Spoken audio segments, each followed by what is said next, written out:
Hello विद्यार्थियों, मैं सर्वेश कुमार और आप देख रहे हो आपका अपना चैनल खूब मैथमेटिक्स क्लास। आज हम आपको कराएंगे 9th चैप्टर, जो 10वीं की एनसीईआरटी की पुस्तक का बहुत ही महत्वपूर्ण चैप्टर है। आपकी जो आगामी परीक्षा है उसमें आपको बहुत ही मदद करने वाला है। इसमें से एक बड़ा क्वेश्चन आता है और एक छोटा क्वेश्चन आता है और आपको अच्छे अंक दिलाने में आपकी मदद करेगा। इससे पहले हमारा जो पिछला चैप्टर है यानी 8वां चैप्टर, उसमें हम त्रिकोणमिति अनुपातों के बारे में अध्ययन किया था और उसका ही प्रयोग यहाँ पर होने वाला है। यानी जो त्रिकोणमिति है उसका अनुप्रयोग या हाइट एंड डिस्टेंस, ऊंचाई और दूरी के बारे में हम अध्ययन करेंगे। वास्तव में जो त्रिकोणमिति है वह उसकी सहायता से हम अपने एक स्थान पर खड़े हुए किसी माप तौल के बिना, हमारे ऊपर कोई जहाज उड़ रहा है, कोई भी प्लेन उड़ रहा है, उस प्लेन की ऊंचाई को ज्ञात कर सकते हैं। नाव किसी समुद्र में चल रही है या किसी नदी में चल रही है तो उसकी डिस्टेंस को हम निकाल सकते हैं।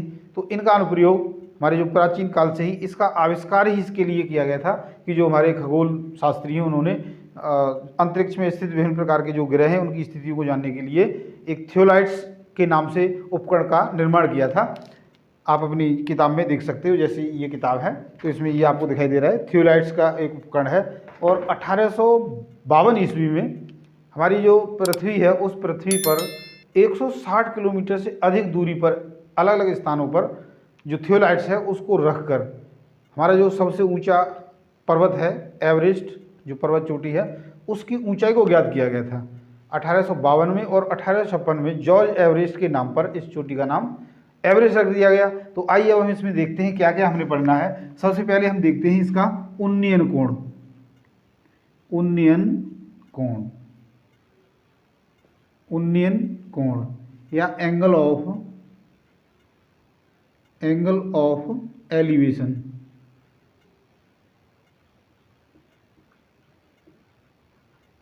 तो एंगल ऑफ एलिवेशन क्या होता है? मान लीजिएगा यहाँ पर कोई एक टावर खड़ा हुआ है, यहाँ पर एक व्यक्ति है जो इस टावर को देख रहा है। तो यहाँ पर इसकी आंख मान लेंगे, प्रेक्षक की आंख है, और ये इस लाइन को हम इस तरीके से एक लाइन से मिला देते हैं।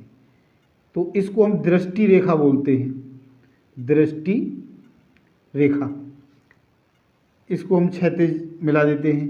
तो यहाँ पर इसकी आंख और इस क्षैतिज रेखा के साथ जो एंगल बनेगा इसी को हम उन्नयन कोण कहेंगे। उन्नयन कोण, एंगल ऑफ एलिवेशन। यानी जब हम किसी वस्तु को ऊपर, जैसे जहाज उड़ रहा है, उसको देखना है हमें, तो हमारी आंख और क्षैतिज रेखा के साथ जो एंगल बनेगा उसको, जो दृष्टि रेखा है और क्षैतिज रेखा के साथ जो कोण बनेगा उसको हम उन्नयन कोण कहेंगे ऊपर देखने पर। अब हम देखते हैं दूसरा है हमारा अवनमन कोण। अवनमन कोण या एंगल ऑफ डिप्रेशन।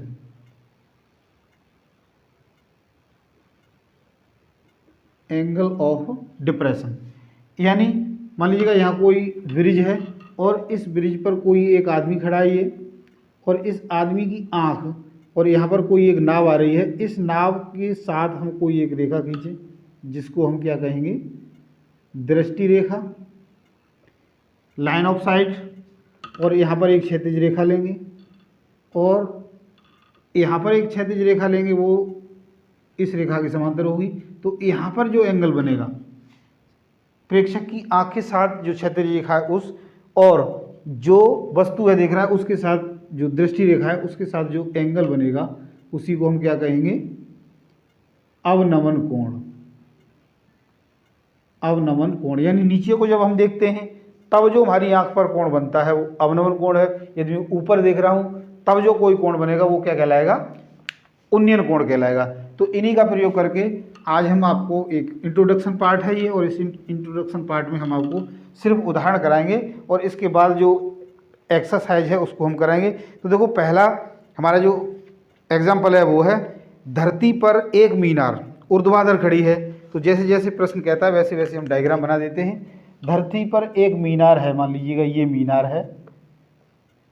मीनार बिल्कुल आसानी से समझेंगे, आराम से करेंगे।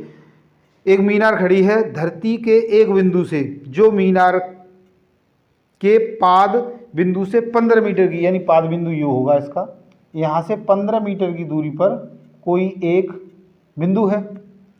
मीनार के शिखर का उन्नयन कोण 60 है, अभी बताया था उन्नयन कोण, यानी मीनार का जो शिखर है यहाँ पर इसका उन्नयन कोण 60 डिग्री है। तो मीनार की ऊंचाई ज्ञात करनी है, तो हम इसको नाम दे देते हैं ABC। तो मीनार माना, हल देखते हैं एग्जाम्पल नंबर 1 का, माना मीनार की ऊंचाई h है और ये हमें पता ही है, तो हम जानते हैं ये हमारा समकोण त्रिभुज बन रहा है। तो समकोण त्रिभुज ABC में, अब देखो यहाँ पर क्या है, लंब और आधार इनका रिलेशन है। तो इसके बारे में हम पहले ही पढ़ चुके हैं पिछले अध्याय में, लाल बट्टे कक्का, यानी आधार और लंब का रिलेशन कहाँ पर है, यहाँ पर है। और ये किसके लिए है, टेंजेंट के लिए है। टेंजेंट के साथ हम इसका रिलेशन देखेंगे। तो टेंजेंट थीटा या टेंजेंट 60 क्या होता है, लंब बट्टे में आधार, यानी AB बट्टे में BC। तो टेंजेंट 60 है, उसकी वैल्यू हम जानते हैं √3 होती है, और AB की वैल्यू हमें निकालनी है, H और BC की वैल्यू 15 दे रखी है। क्रॉस मल्टीप्लिकेशन कर देंगे तो H बराबर हमें मिल जाएगा √3 और 15, यानी 15 √3 की वैल्यू रख सकते हैं। तो ये क्या हो गया, मीटर हो गया। तो आसानी से समझ लिया होगा आपने। नेक्स्ट एग्जाम्पल है, उसको देखते हैं। यदि हमने 8वां चैप्टर अच्छे से समझ लिया है तो इसको आसानी से समझ पाएंगे। यदि आपने हमारा वो वीडियो नहीं देखा तो आपको हमारे इसी वीडियो के डिस्क्रिप्शन बॉक्स में हम आपको लिंक दे देंगे उसकी प्लेलिस्ट का, आप वहाँ से जाकर इसको देख सकते हो। अगला एग्जाम्पल है, पहले हम एग्जाम्पल को समझते हैं क्या है। एक बिजली मिस्त्री को 5 मीटर ऊंचे खंबे पर आई खराबी को मरम्मत करनी है, यानी 5 मीटर ऊंचा खंबा है, उस पर खराबी आ गई, उसको मरम्मत करना है। मरम्मत का काम करने के लिए उसे खंबे के शिखर से 1.3 मीटर नीचे एक बिंदु तक पहुंचना, वह वहां तक पहुंचना चाहता है। यहाँ तक पहुंचने के लिए प्रयुक्त सीढ़ी को लंबाई कितनी होनी चाहिए जिससे कि 36 से 60 डिग्री का कोण झुकने पर अपेक्षित स्थिति तक पहुंच जाए, और यह भी बताइए कि खंबे का पाद बिंदु कितनी दूरी पर होगा। पाद बिंदु को कहाँ पर होना चाहिए, √3 का मान भी दे रखा है। तो देखो प्रश्न क्या है, उसको पढ़ के हम इसका डायग्राम बनाएंगे। यदि डायग्राम बन जाता है तो क्वेश्चन बिल्कुल आसान हो जाता है। किसी बिजली मिस्त्री को 5 मीटर ऊंचे खंबे, यानी जो खंबा है वो कितना है, 5 मीटर ऊंचा है। मान लीजिएगा ये खंबा है AB जो 5 मीटर ऊंचा है, पहले हमने ये बना लिया। अब इसमें क्या है, मरम्मत काम करने के लिए उसे, एक कोई मिस्त्री है, उसको खंबे की 1.3 मीटर नीचे, यानी ऊपरी बिंदु से 1.3 मीटर नीचे तक उसको पहुंचना है। और यहाँ पर हमने एक सीढ़ी रखी है, तो इस सीढ़ी की लंबाई L ज्ञात करनी है, और साथ में हमें ये आधार भी ज्ञात करना है। इसको हम x मान लेते हैं, XY ले लेते हैं, और ये y है, ये हमने ज्ञात करनी है। और यहाँ पर इन्होंने 60 डिग्री का कोण हमें दे रखा है, और √3 की वैल्यू भी दे रखी है इसी में 1.73। अब इसकी सहायता से हमने इनको निकालना है। ये 5 मीटर है, तो अब देखते हैं। अब देखो ये वाली जो डिस्टेंस है, सबसे पहले तो हम देखते हैं AB है, इसको हम मान लेते हैं ABC, और इसको मान लेते हैं D।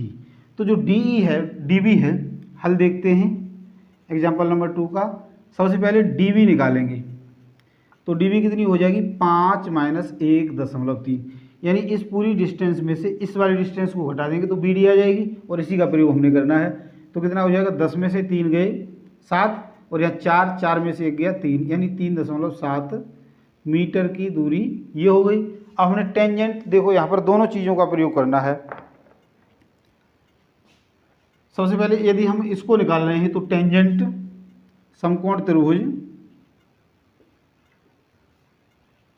ABC में tangent 60 degree equal to DB upon BC, और टेंजेंट 60 की वैल्यू अभी हमने देखी थी √3 इक्वल टू DB कितना है, 5 है, सॉरी 3.7 है, और इसकी वैल्यू हमने निकालनी है, तो क्रॉस मल्टीप्लिकेशन हो जाएगा x इक्वल टू 3.7/√3। तो x इक्वल टू 3.7/1.73। तो इसमें यदि हम इसका भाग करेंगे तो हमें मिल जाएगा 2.14 मीटर लगभग। अब हमें क्या निकालना है, DC और निकालनी है। तो इसके लिए हम देखते हैं, देखो इसका और इसका सहारा ले लें, तो वही लाल बट्टे कक्का, यानी इसका और इसका रिलेशन देखें तो क्या मिलेगा हमें, लंब बट्टे में कर्ण। तो साइन थीटा यानी साइन 60 इक्वल टू क्या आ जाएगा, D लाल यानी लंब, तो क्या है लंब, क्या है यहाँ पर DB/DC। साइन 60 की वैल्यू √3/2 होती है, इक्वल टू यहाँ पर हो जाएगा हमारा DB कितना है 3.7/y, यानी इसका क्रॉस मल्टीप्लिकेशन करेंगे तो √3y इक्वल टू 3.7 गुणा में 2, और ये हो जाएगा y इक्वल टू, इसका गुणा करेंगे 2 सत्ते 14, 2 तिये 6 और 1 7, यानी 7.4/1.732।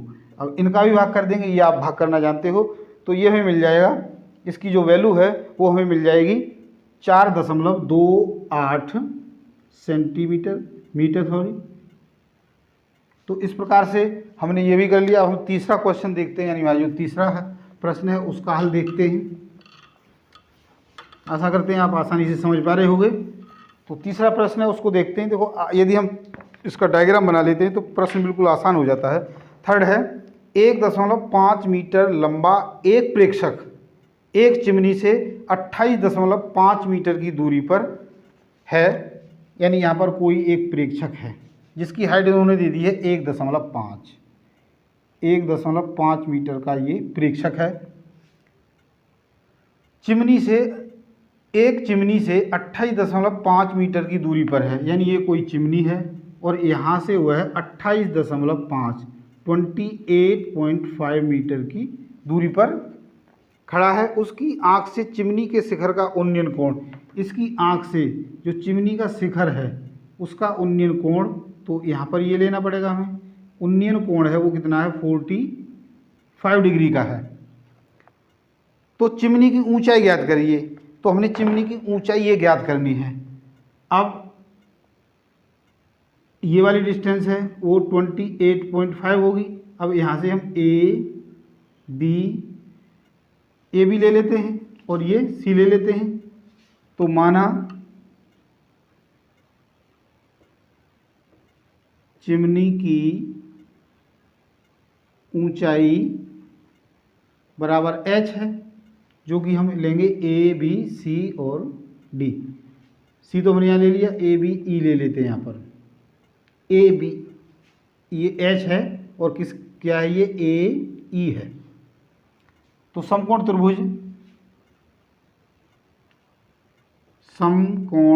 त्रिभुज ए सी बी, यानी अब हमारे पास जो ट्रायंगल है वो ये बन रहा है। तो इसमें tangent 45 equal to A B बटे में बी सी, लंब बटे में आधा। तो टेंजेंट 45 की वैल्यू हम जानते हैं 1 होती है। तो A B upon 28.5 cross multiplication करोगे तो ए बी की वैल्यू कितनी आ जाएगी 28.5 मीटर। ये ए बी की वैल्यू आई है। चिमनी की ऊंचाई कितनी है ए ई, तो ए ई इक्वल टू क्या होगा A B plus B E. A B तो है 28.5 प्लस बी ई कितनी है 1.5। इनको जोड़ देते हैं, 5 और 5 10, एक कहाँ से लोगा 2 30, यानी 30 मीटर ऊंची वो चिमनी है। अगला यानी चौथा एग्जाम्पल है उसको देखते हैं। बिल्कुल आसानी से समझेंगे ताकि आप एक्सरसाइज को अपने आप ही कर लो। उदाहरण यदि कर लो तो एक्सरसाइज भी अपने आप हो जाएगी। तो अगला प्रश्न है, चौथा एग्जाम्पल है, भूमि के एक बिंदु P से एक 10 मीटर ऊंचे भवन के शिखर का उन्नयन कोण। तो यहाँ पर कोई एक भवन है और यहाँ पर कोई एक बिंदु P है, इससे इसके शिखर का जो उन्नयन कोण है वो हमें दे रखा है। कितना है? 10 मीटर ऊंचा भवन है, इसकी ऊंचाई भी दे रखी है, जो दे रखा है उसी को हम लिखते जाएंगे। 10 मीटर ऊंचे भवन के शिखर का उन्नयन कोण 30 डिग्री है, 30 डिग्री का कोण बनाता है। भवन के शिखर पर एक ध्वज लहराया गया है और पी से ध्वज के शिखर का उन्नयन कोण 45 है, यानी यहीं पर एक ऊपर ध्वज लहराया गया है। तो इसका यहाँ से जो उन्नयन कोण है वो 45 दे रखा है, यानी ये वाली डिस्टेंस है वो अलग है, ये ध्वज है, इसका जो एंगल है वो 45 डिग्री दे रखा है। ध्वज दंड की लंबाई, यानी इसको हम ए बी सी और डी पॉइंट से ले लेते हैं। इसमें हमें निकालना क्या है? ध्वज दंड की लंबाई और बिंदु पी से भवन की दूरी हमें ज्ञात करनी है। तो एक तो ये ज्ञात करना है हमें, इसको y में x ले लेते हैं, ये हमारे पास है ही, और इसको हम ले लेते हैं y। हल देखते हैं। उदाहरण चौथे का हल। माना ध्वज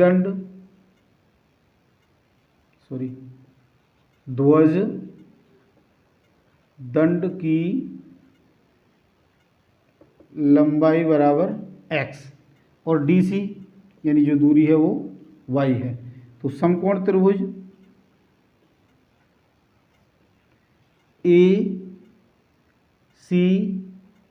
ACD में क्या आ जाएगा? देखो यहाँ पर इसका रिलेशन है तो इसी को लेंगे हम। Tangent 45 equal to AC upon DC। इसकी वैल्यू क्या है? 1 है। टेंजेंट 45 की वैल्यू 1 होती है, हम जानते हैं। और AC क्या हो जाएगा? 10 प्लस x बटे में y। इसको क्रॉस मल्टीप्लिकेशन करोगे तो आ जाएगा y equal to 10 plus x, या y minus x equal to 10। इसको हम मान लेंगे इक्वेशन नंबर फर्स्ट। अब देखेंगे BCD में पुनः समकोण त्रिभुज BCD में यहाँ पर एंगल 30 डिग्री है, तो tangent 30 equal to BC upon DC। तो टेंजेंट 30 की वैल्यू होती है 1 अपॉन √3 BC कितना है? 10 है, और DC y है। क्रॉस मल्टीप्लिकेशन करोगे तो y की वैल्यू हो जाएगी 10√3। अब यहाँ से इस वैल्यू को यहाँ रख दो, ये हो गया समीकरण नंबर 2। समीकरण 1 और 2 से, समीकरण 1 और सेकंड से क्या आ जाएगा? y बराबर 10 वर्गमूल 3 माइनस x, ये x है, और इक्वल टू हो गया 10। तो minus x equal to 10 minus 10√3। 10 common ले लो तो 1 माइनस √3।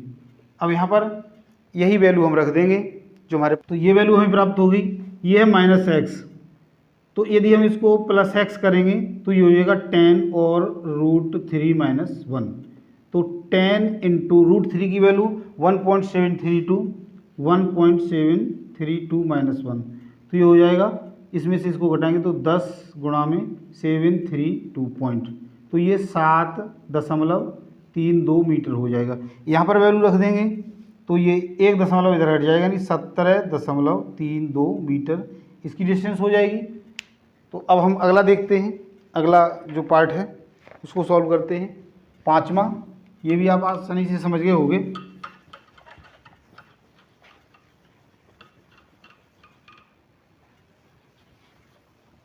पांचवा प्रश्न है, इसमें जो दिया है पहले हम उसको पढ़ते हैं। एक समतल जमीन पर खड़ी मीनार की छाया उस स्थिति में 40 मीटर अधिक लंबी हो जाती है जबकि सूर्य का 49 कोण यानी एल्टीट्यूड एंगल है वह 60 से घटकर 30 हो जाता है। पहले 60 था, फिर बाद में 30 हो जाता है, तो उसकी जो छाया की लंबाई है वो 40 मीटर कम हो जाती है। अर्थात छाया के शिखर सिरे से मीनार के शिखर का उन्नयन कोण 60 डिग्री है और डीवी की छाया की लंबाई है जब उन्नयन कोण 30 है तो मीनार की ऊंचाई ज्ञात करनी है। अब हमने तो समझने की कोशिश कीजिए, ये मीनार है और इस मीनार से जो एंगल है उसमें अंतर आया है, एक बार यहाँ पर है तो एंगल है 30 डिग्री का, फिर यही चीज़ आकर आ गई यहाँ पर तो फिर ये एंगल हो गया 60 डिग्री का। इसमें दे रखा है कि ये वाली जो डिस्टेंस है 40 कम हो जाती है, यानी ये वाली डिस्टेंस हमें प्राप्त हो गई 40 मीटर, यानी इसमें इतना डिफरेंस आ जाता है। अब हमने क्या करना है कि इस मीनार की ऊंचाई A, B, C और D को ज्ञात करना है। तो देखो बिल्कुल आसानी से ज्ञात कर सकते हैं। यदि ये एंगल 60 है तो ये कितना हो गया, 180 में से 60 घटाओगे तो 120 डिग्री का, और 120 और 30 150 हो गया, यानी ये एंगल भी कितने का हो गया, 30 का हो गया। यदि हम इसको ऐसे ही देखें तो DCA, हल देखते हैं, त्रिभुज DCA में angle D equal to angle A, दोनों कितने हैं, 30 डिग्री के हैं। यदि दोनों एंगल एक जैसे हो जाएं तो उनके सामने की भुजाएं बराबर होती हैं, अर्थात AC इक्वल टू DC हो जाएगा। तो AC की वैल्यू कितनी हो जाएगी, 40, यानी ये भी कितनी है, 40 है। और ये वाला एंगल दे रखा है, ये हमने निकालना है। तो लंब और कर्ण का संबंध किस में होता है, साइन में। तो यहाँ पर हम समकोण त्रिभुज ACB में क्या आ जाएगा, sine 60 degree equal to AB लंब बटे में कर्ण यानी AC। साइन 60 जो होती है उसकी वैल्यू होती है √3/2 इक्वल टू AB कितना है निकालना है, और AC हमारा 40 है। तो इसका क्रॉस मल्टीप्लिकेशन करेंगे तो 2AB इक्वल टू 40 वर्गमूल 3, 2 से ये कट जाएगा, यानी AB की वैल्यू हो जाएगी 20 वर्गमूल 3। एक तो ये तरीका है, एक बार हम इसको इस ट्रायंगल को लेंगे फिर इसको लेंगे, उससे भी कर सकते हैं, उसे आप अपने आप ट्राई करके देखना। ये जो अलग तरीका था, आशा करता हूँ आपने सभी एग्जाम्पल्स और कॉन्सेप्ट्स को आसानी से बहुत अच्छे ढंग से समझ लिया होगा। यदि आपने हमारे बताए गए सभी प्रश्नों को अच्छे से समझ लिया तो हमारे वीडियो को लाइक करें, लाइक करने के साथ साथ अपने मित्रों के साथ भी शेयर करें। और यदि हमारे चैनल पर आप पहली बार आए हो तो जाने से पहले सब्सक्राइब करना भी ना भूलें, क्योंकि यहाँ पर आपको इसी प्रकार से 10वीं कक्षा की पूरी जो NCERT की पुस्तक है उसका सॉल्यूशन बिल्कुल फ्री में मिलने वाला है। तो आज के लिए इतना ही, कल फिर मिलते हैं बचे हुए एग्जाम्पल के साथ और एक्सरसाइज के साथ।